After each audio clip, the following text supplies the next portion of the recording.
The Oakland Coliseum, the home of the Oakland A's for over 50 years, is going to see presumably its final game played this week on the 26th, which is Thursday, will be the final game that the Oakland A's will ever play in Oakland, unless we get some sort of plot twist that doesn't seem to be in the offing. And mixed feelings for me, because that ballpark was a huge part of my childhood. 1970s Oakland A's, they won 3 World Series in a row, as many of you know, 1972, 73, 74.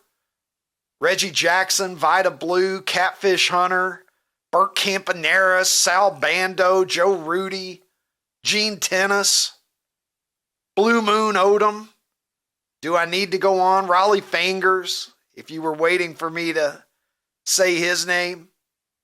What an incredible dynasty that Charlie Finley put together in Oakland. And then we saw how great they were in the late 80s and early 90s. The Bash Brothers, Dave Stewart, the Tony La Russa teams were so great.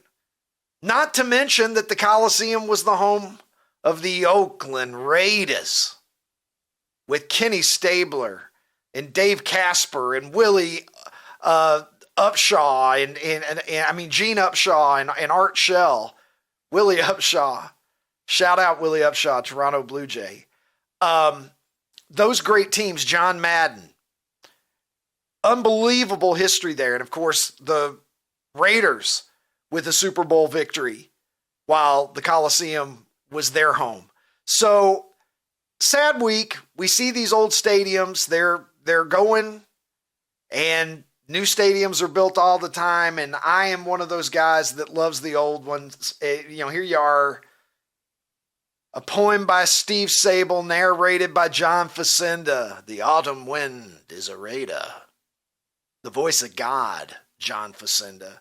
The Coliseum used to be pretty. Before Al Davis fucked it all up, the Coliseum was a rather attractive place, at least by 1970 standards. I know that it's a bowl stadium and modern fans are used to these sort of faux back, if you will, baseball parks. And we're certainly in an era now where teams don't share stadiums, NFL teams and MLB teams. But in that era, pretty much everybody did, right? You had the Giants and the 49ers in Candlestick. You had the Vet in Philadelphia with the Eagles and the Phillies. You had Three Rivers with the Steelers and the Pirates, and Riverfront was the Bengals and the Reds. And we had all of these multi-purpose stadiums, and the Coliseum was that. There's John Madden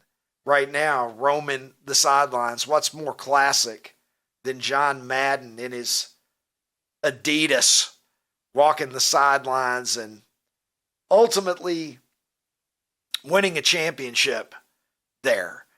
But the Coliseum will be no more, and it looks like the Oakland A's will be in West Sacramento for the next 3 years, possibly 4, while they await their $billion-plus Las Vegas stadium.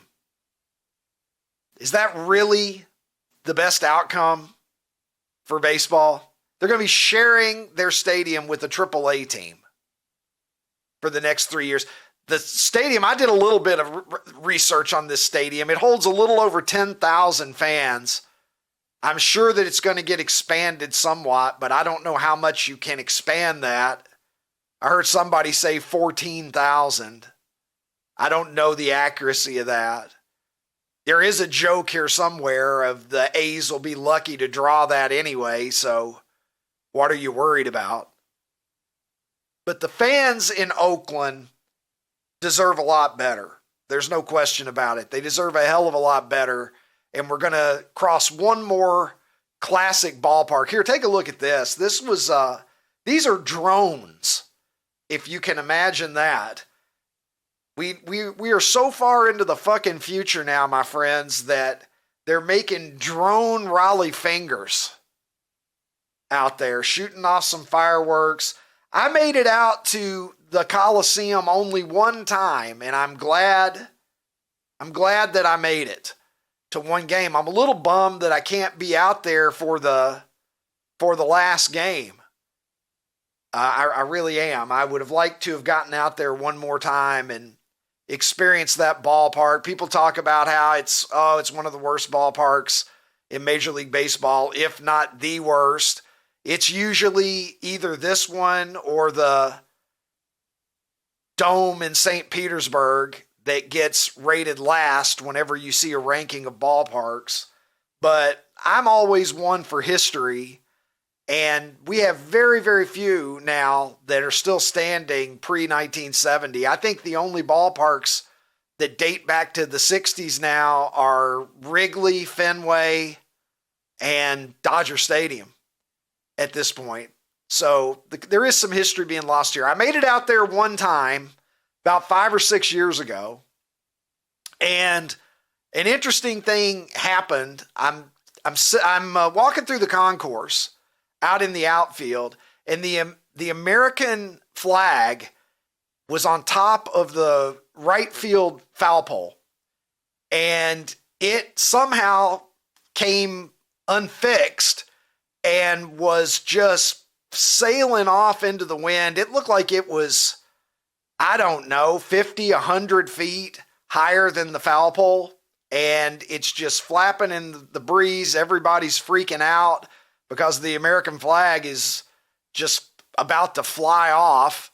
And there's a guy in a giant, I can only describe him as a giant A. It was some fan who was literally physically in the costume of a humongous letter A. And the guy starts yelling, and I think it's this motherfucker right here. I don't think there's more than one person showing up at A's games. Yeah, it was this fucking guy right here. And he was dressed exactly like that. And he starts shouting, "Don't let the flag hit the ground. Don't let the flag hit the ground." And everybody is looking at this flag that is just flying like 50, 100 feet above our heads. Big old American flag. The American flag at the ballpark. It starts to come down.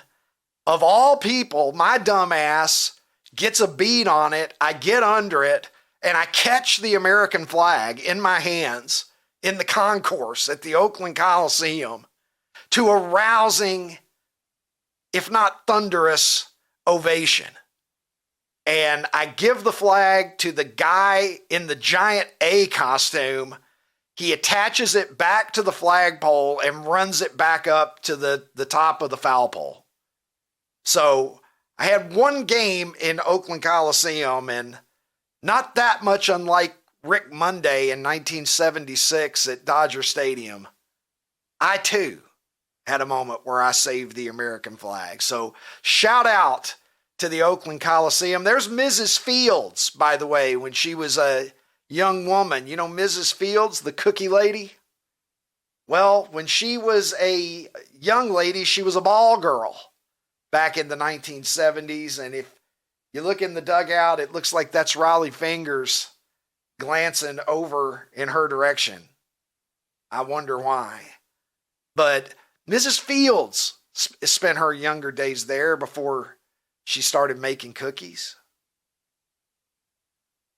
The Oakland Coliseum. A lot of stuff happened there. Derek Jeter's flip.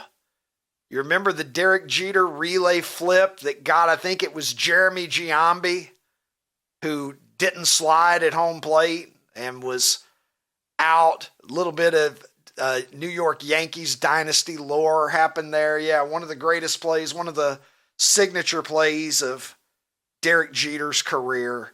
A lot of memories in the Oakland Coliseum, and even though I am not an Oakland A's fan, they've always been one of my favorite franchises, and I feel a lot of sympathy for the fans there because they deserved a hell of a lot better than what they're getting. I now bring in the international streaming star. Live from Nashville, Tennessee, Ronnie T-Shirts joins the program as he does. Ron, I know baseball is not your jam, but you have to love those Raiders teams of the 1970s, and these fans really have gotten screwed, I would say. Yeah, it seems like it.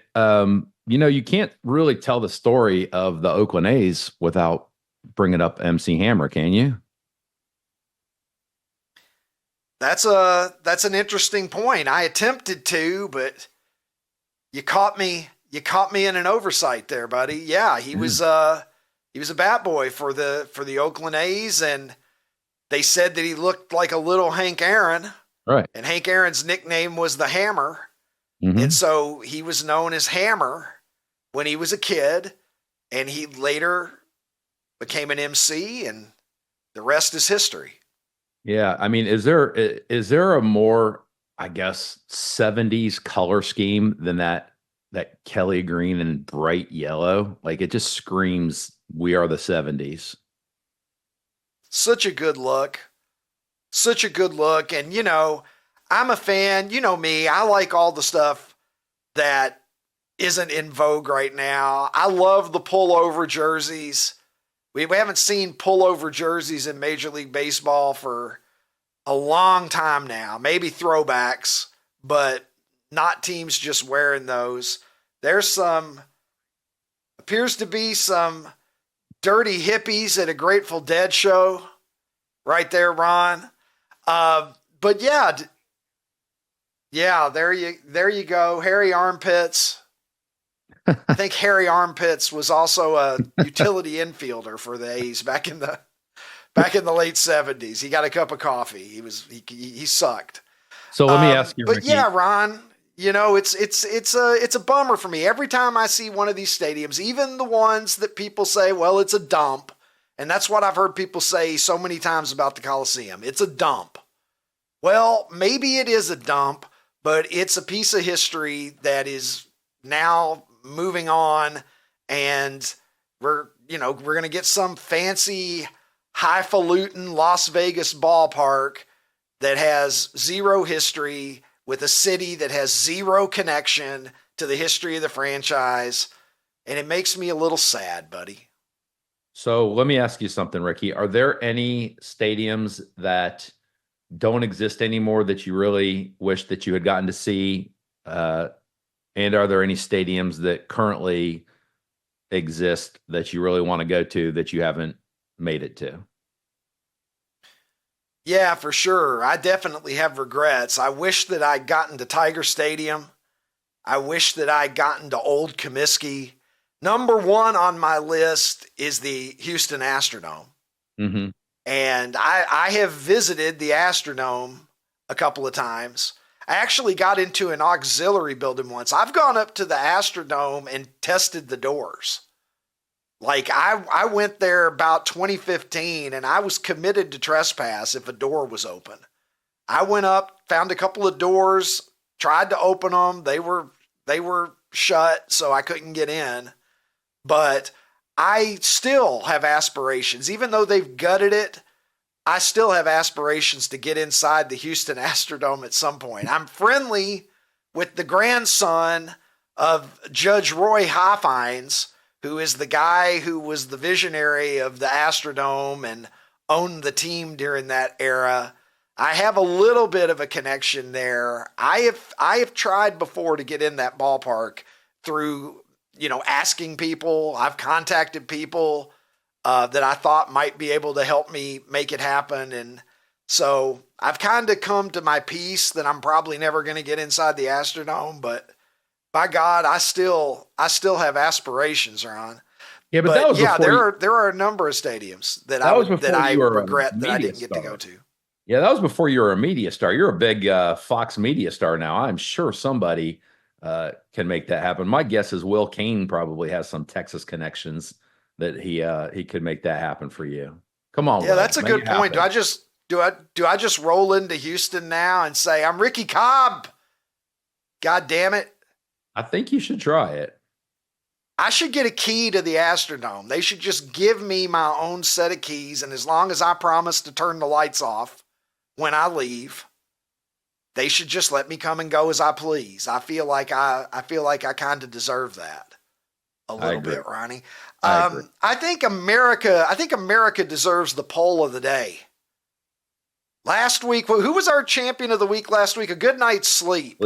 Let's try not to put anything on the board this week that is going to decimate the competition, as has happened the last couple of weeks with beer and a good night's sleep. I don't think anything on today's list is going to be a threat to run away with the championship of the week, but you can see here I have put together a list: mozzarella sticks, Def Leppard, Ronnie Lott, and Wheel of Fortune. What do you think, Ron? I know you probably think that I would do mozzarella sticks, but I didn't. I don't dislike Def Leppard. I, in fact, like them at times. Actually, one of Lori's favorite bands of all time. I'm very fond of their one-armed drummer. Oh, wait, look, you got a one-armed drummer and a dude who's missing a pinky in the same poll. I don't really watch Wheel of Fortune. I voted for Ronnie Lott because Ronnie Lott was a badass. Ronnie Lott was a badass. This is true. I didn't realize. I thought for a second you were going to say that there was a member of Def Leppard who was missing a pinky. No, but of course it's Ronnie Lott who got part. His finger was getting in the way, so he had part of it amputated because it was obstructing him, I believe, is how the story goes. I don't know how do you know how Def Leppard's drummer does it? He does it like this. You can't fucking play like that. Oh, geez. Oh, well, the regret of asking that question was immediate, Ron. We need to get, I'm hoping that somebody can cut that for us and we can use it in some capacity. Do they have like another drummer in the background or like a backing track or something?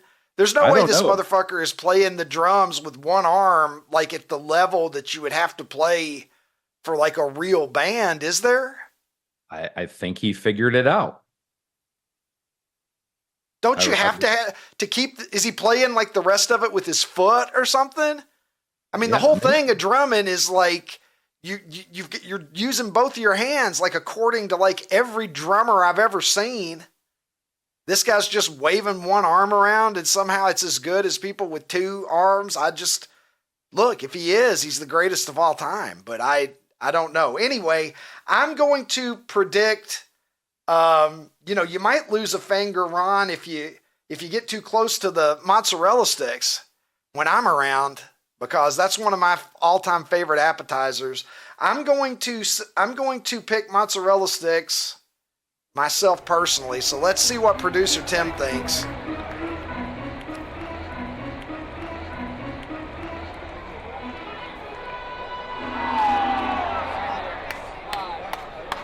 All right, there you are, mozzarella sticks. And once again, it's like I just ran out of steam as I went through the poll. I started strong, and then it got weaker, and then Wheel of Fortune just barely cracking double digits. Yeah, mozzarella sticks, I'm not surprised. Def Leppard second, Ronnie Lott third. But I'll tell you what, some good mozzarella sticks, they hit your taste buds almost as hard as Ronnie Lott, don't they? Yeah, no doubt. Especially with a good, I like a little bit of a spicy marinara sauce. Yeah, I should have just put Vanna White up there instead of Wheel of Fortune. If I had just said Vanna White, we may have had a more competitive poll. I feel like that would have taken some of. I wonder who do you think Vanna White would have taken the most votes away from, Ron? Who do you think would have suffered the most if Vanna White had been up there? I think the mozzarella stick contingent would stay with mozzarella sticks. It would come from Def Leppard and Ronnie Lott. Yeah, you're probably right. Ron, what do you make of Shohei Ohtani? Are you still following this? He is now, when we taped the show, dude, he was 51-51. We come back on Monday morning. 52. Well, he's 53-55, motherfucker. Oh my God. Yeah. Oh wow. He is 14 for 18 since Thursday. He went 4 for 5 last night with a homer and I think 2 stolen bases. He's made 4 outs since Thursday and has 5 home runs and I think 5 stolen bases. But at this point in time, I can't keep up. No, there you go, 6. Look at this. There's his last 4 games. That's impossible. I'm saying. He's ridiculous. He's absolutely insane. He's doing this against Major League pitching. And you missed something. He's doing this against Major League pitching. Like, He's making Major League pitchers look like AA guys.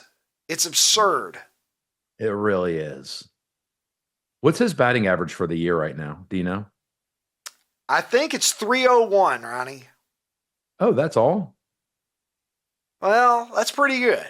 No, I know it's good, but I would have just thought if he was 14 for 18 that he was probably more than 300 for the year. Yeah, he pulled it up all the way to over 300 with this hot streak. So that means he's got, what, 5 or 6 games left? I think he had 9 when we did the story the other day. So he's got 5 or 6 something games like left. That. Yeah.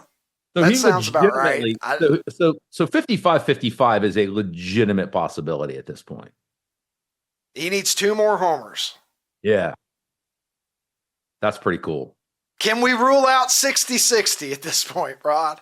I mean, technically, we can rule it out, I think. But technically, he has a chance. Like, if they have 6 games left and he plays the next 6 like he's played the last 4, he actually would, he's got better than a 0% chance at 60-60, as unlikely as it is. Oh, I'm not predicting it, but it's mathematically within the realm of possibility. Speaking of math, here's a segment. I don't even know, Ron. Speaking of math, they kept scoring a WNBA playoff game yesterday. Yeah. Speaking of numbers, the Connecticut Sun put a bigger one on the scoreboard than the Indiana Fever yesterday. I think it was 93-69, if my memory holds. Caitlin Clark and the Fever getting thumped in Connecticut yesterday as they were cross-programmed against the NFL, which was not the probably not the greatest thing for the WNBA. They buried Caitlin Clark's first ever playoff game, Ron. Yeah, another genius move by the people that try to promote that league. I mean, is there anything that you could put up against the NFL that would even match NFL numbers? I mean, there's not. Like, why would you ever go up against the NFL? Absolutely pure insanity. But WNBA is going to WNBA, aren't they? Well, they're going to have to make adjustments because this is a different era for the WNBA. Like, everything that was a part of their calculus in the past is going to have to be viewed differently in the Caitlin Clark era. Did you see where she got poked in the eye, Ron? There's some controversy online. You can see there she's got a little bit of I wouldn't call it a shiner, but some bruising under her eye there after catching a finger in the eye, Ron. Yeah, I saw 2 different angles of it. There's one angle where I can see how somebody might think that the girl that did it, I can't remember her name. Carrington, was that her last name? Yes. And then I saw another angle. Listen, man, I never played basketball at a high level, but I played an absolute ton of basketball. Well, don't tell that to Mike Tomczak. Don't tell that to Mike Tomczak.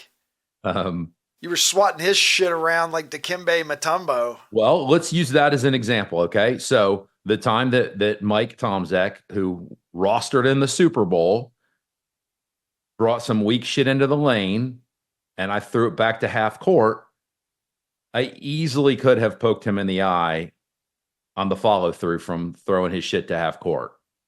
And that's literally, I saw this girl try to block a shot and her finger inadvertently hit Caitlin's eye. And now everybody's making a big deal. But it's just so funny because, you know, I would say this podcast streaming show, we support and like Caitlin Clark. But I'm sorry, I'm not gonna sit here and say that that was on purpose, because it didn't look like it was on purpose at all to me. And it's just ridiculous that anybody thinks it is, and that everybody's out to get her every single time something happens to Caitlin. It's getting a little silly. Yeah, and I think she had like fingernail extensions, the player, if I'm not mistaken. I don't know how they play. How do you dribble? Like the long, I don't know. I don't understand that at all. It seems like it would get in your way. I see people who, women who aren't engaging in athletic competition. And I wonder, just like, doesn't that get in the way of like when you try to feed yourself, when you just try to like reach in your purse, like just normal human everyday activities? I don't understand how it's not annoying. I really don't understand how you're going to go out and play basketball. But look, I agree with you, Ron. This is obviously a very Caitlin Clark friendly program that we have here. And I'm definitely on her side on most of the issues that we discuss. But at the same time, I think that we got to be careful, because to me, racism is a terrible thing. And if you're going to accuse anybody of racism, you need to be real sure that you're right about that. I don't think accusations of racism are anything that anybody should throw around lightly.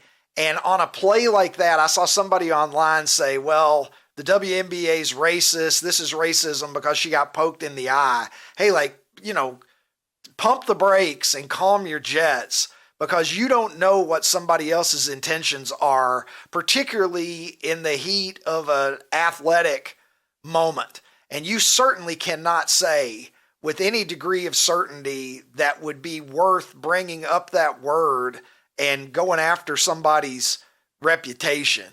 So we gotta lower the temperature a little, not just a little bit. We need to lower the temperature a lot here, because I understand, like when we talked last week about how they put out their promo for the playoffs and Caitlin Clark's not on it.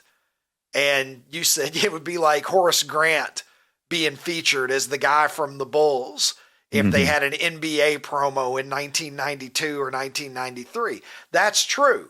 We've seen other things happen where, she's been had flagrant fouls against her and things like that. But, to accuse somebody of racism, I'm not comfortable with seeing people do that. It adds fuel to the fire. And I think, I don't think that's what anybody ultimately wants out of athletic competition. It wasn't even called a foul. It probably should have been called a foul, but I think you have to leave it there, and you have to understand that when athletes are competing, there are stray elbows sometimes, there are stray fingers. These things happen, and you can't just look at something like the Zapruder film 100 times until you gaslight yourself into thinking that you know exactly what somebody else's intention was. Yeah, Ricky, I would like to think that Caitlin Clark is probably also getting sick and tired of every time something happens to her on the basketball court, that everybody just runs to her defense and tries to coddle her. I mean, she's a badass athlete, and I don't think that's something that she wants. I can't believe that she would want that. I think it would be borderline embarrassing for her to every time something happened, to have everybody rush to like, oh, poor Caitlin, look what they're doing now. Yeah, she did win the Associated Press Rookie of the Year award, Ron, unanimously. So she's got that going for her. But if they lose their next game, which I think is tomorrow night, I believe, her rookie season will be over. So they've got to turn in a much better effort tomorrow, or we won't be talking about Caitlin quite as much probably until next season rolls around. I'm sure, I would think that Caitlin Clark is going to be ready. The game is Wednesday, I'm being told. The game is on Wednesday, and if, in fact, Indiana is able to win, Friday night in Indianapolis will be the elimination game. So I'd like to see them win just so that we get the drama of the elimination game in Indy, but we'll see what happens. Sometimes I tweet. Let's see what I'm tweeting, Ronnie, over on Super 70 Sports on X, where I have set up shop for a long time. Well, I didn't tweet that. Dennis Eckersley tweeted that, but that's a good tweet by Dennis Eckersley. Here's one. I'm way better at tweeting than Dennis Eckersley, by the way. Although if I had a selfie with, or if I had a picture with Ricky Henderson, I would sure as hell tweet that too. Yeah, look at this, Ron. I said they need to give whoever did this his own fucking show on HGTV. Look at that paneling. And look about halfway up the wall on the right side, Ron. Look at that sweet bastard. That's your Buccaneers helmet? Look at him. Bucko Bruce. Well, look at then immediately I got to spot the Oilers. It's like, where's Waldo for me? Whenever I see helmets, I've got to spot Bucko Bruce, and then my eyes go for the Oilers. Look how good that Falcons red helmet. Is that a Falcons red helmet two above the Buccaneers? Oh, you're fucking right, it is. Yeah, that looks good. Yeah, look at that. Would you just Bengals without the stripes, just the words on Bengals? Oh yeah, just the Paul Brown was like, I got a new team. We're going to be just like my old team, except for this one, we're just going to say Bengals right on the helmet. The only team that spelled their name out on their helmet. I always liked that helmet. No, the Jets did. The Jets and the Giants did at some point. Okay, the Jets and the Giants did. You're right. Look at you making a liar of me. And the Jets and the Giants are both right there in the picture. And I'm just making shit up. I'm just completely making shit up. You know what? I know better, too. You know what helmet I actually like is being a Bills fan for a huge part of my life. I really liked the kind of the silhouette of the buffalo versus the action buffalo. Just that red silhouette of a buffalo. The anatomically correct buffalo. Oh, that's right. His junk was on there, right? No, I don't know. I don't think he was dangling. Oh, the way you said anatomically. I mean, well, no, I wasn't implying that his dick was hanging out on the helmet. It's just, he's just more correct than because like real buffaloes don't have horns like the one on their other helmet. That's what I meant. We've got to bring buffalo dong into it here. But yeah, that's the OJ 2003 yard helmet. And I collect the mini helmets, Ron. So like the Rydell, they're Rydell's, but they're, you know what I'm talking about. They're mini helmets. Look, there no, he is. his right junk there. is. Wait No, a minute. the junk is. Oh my God. Look at that. Yeah. Look at that. Somebody pixelate that for God's sake.